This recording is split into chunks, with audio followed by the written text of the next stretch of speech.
اعوذ باللہ من الشیطان الرجیم بسم اللہ الرحمن الرحیم. عزیزان گرامی قدر، سلام و رحمت. آج ہم جس تقریب کے منانے کے لیے جمع ہوئے ہیں اسے آپ مملکت پاکستان کے سنگ بنیاد رکھنے کی تقریب کہہ سکتے ہیں. کوئی اسکیم ہو، کوئی پروجیکٹ ہو، کوئی منصوبہ ہو، کوئی کام ہو، اس کا قدم اول آپ کا ارادہ ہوتا ہے. اسی کو عزم کہتے ہیں. آج کے دن، آج تو نہیں 23 مارچ تھی اور آج تو ہم 25 کو یہاں درس کے سلسلے میں جمع ہیں. 23 مارچ سن 40 کو ہماری قوم نے اس عزم کا اظہار کیا کہ ہم ایک آزاد مملکت لے کے رہیں گے جس میں اسلام کے مطابق حکومت قائم ہوگی. قوم کا یہ عزم در حقیقت آئینہ تھا قوم کے قائد کے عزم کا. اور میرے نزدیک پاکستان کی ساری داستان اس قائد کے عزم اور یقین کی داستان ہے. اور مجھے یہ سعادت حاصل ہے کہ یہ داستان میری صرف شنیدہ نہیں ہے، دیدہ ہے. میں نے عرض کیا کہ مجھے یہ سعادت حاصل تھی کہ میں نے 10 سال تک قائد اعظم کے پرچم کے تلے تحریک پاکستان کے سلسلے میں ایک گوشے میں بیٹھے ہوئے کام کیا. میں کچھ طبعاً منکسر المزاج واقع ہوا ہوں. جب کہیں میں کی بات آتی ہے تو بڑی جھجک پیدا ہوتی ہے. ایک راز تھا جسے پچھلے دنوں مولانا کوثر نیازی نے افشا کر دیا تو مجھے بھی زبان پر لانا پڑا. انہوں نے کسی زمانے میں پارلیمنٹ میں تقریر کرتے ہوئے کہا تھا اور اسے پچھلے دنوں انہوں نے جنگ اخبار میں تحریر میں بھی وہ لے آئے کہ قائد اعظم قاعدے اور قانون کے بڑے سخت پابند ہوا کرتے تھے.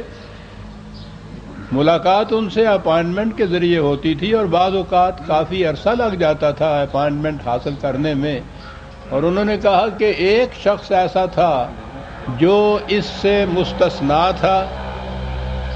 اسے یہ اجازت حاصل تھی کہ وہ جب جی چاہے آ جائے اور مجھے یعنی قائد اعظم کو دیکھ لے کہ میں فارغ ہوں اور وہ اس کے بعد چلا آئے.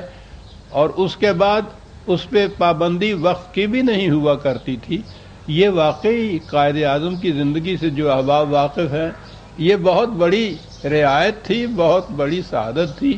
اور انہوں نے لکھا کہ یہ شخص تھا غلام احمد پرویز. آج تو یہ سن کے کچھ حیرت سی ہوگی کہ میں تو اس زمانے میں گورنمنٹ آف انڈیا میں ملازم تھا. کہاں میں، کہاں قائد اعظم. تو یہ کیا چیز تھی جس کی وجہ سے اتنی بڑی رعایت انہوں نے دے رکھی تھی، اتنی بڑی اجازت دے رکھی تھی. ہماری محرومی یہ ہے کہ قائد اعظم کی کوئی مستند سوانح عمری ابھی تک نہیں لکھی گئی، نہ تاریخ پاکستان کی داستان. اور یہ چیزیں جو ہیں یہ باہر ہی نہیں آئیں. میرا اور ان کا باہمی رابطہ قرآن کریم تھا. انہیں قرآن سے عشق تھا. ان کے اور میرے درمیان یہ ٹھیک ہے کہ حالیہ سیاست کی باتیں تو جو ہوتی تھیں، لیکن یہ چیز جس کے لیے اتنی بڑی استثناء میرے لیے کی گئی تھی، اور اس ملاقات میں جب جاتا تھا اور یہ بات کہ اس کے بعد وقت کی پابندی بھی نہیں ہے، تو یہ گفتگو قرآن ہی کے متعلق ہوا کرتی تھی.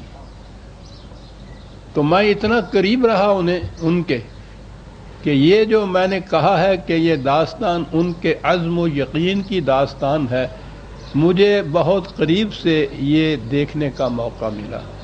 عزم بڑی چیز ہے۔ قرآن کریم نے نبی اکرم صلی اللہ علیہ وسلم کے متعلق کہا کہ فاصبر کما صبر اولو العزم من الرسل، مصائب اور مشکلات کا مقابلہ استقلال اور استقامت سے کرو، جس طرح سے کہ صاحبان عزم انبیاء کرام نے کیا تھا۔ تو بڑی خصوصیت جو بتائی ہے انبیاء کرام کی وہ العزم ہونا ہے۔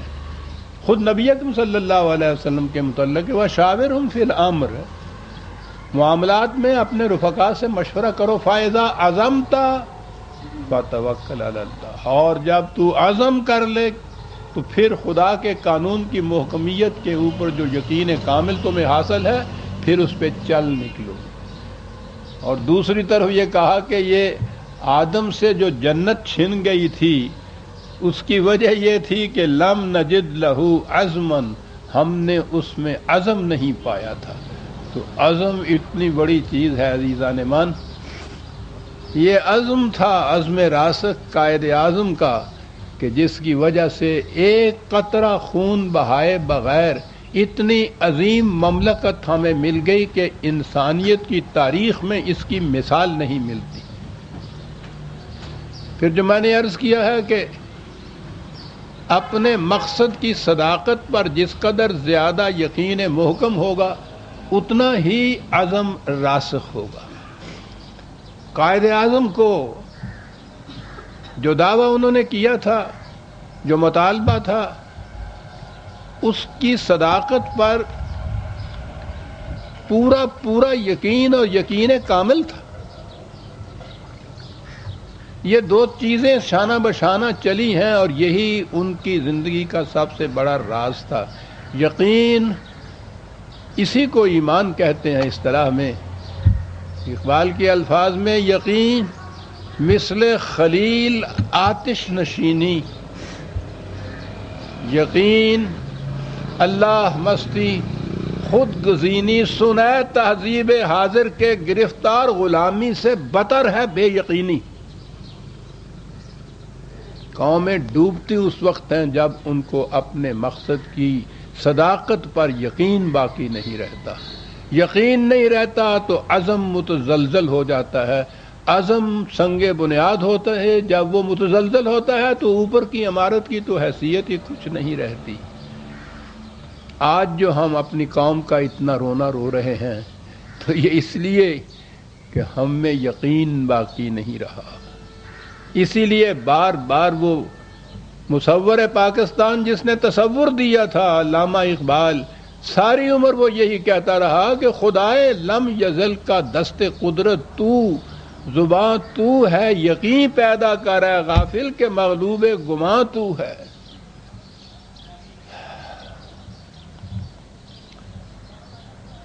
یہ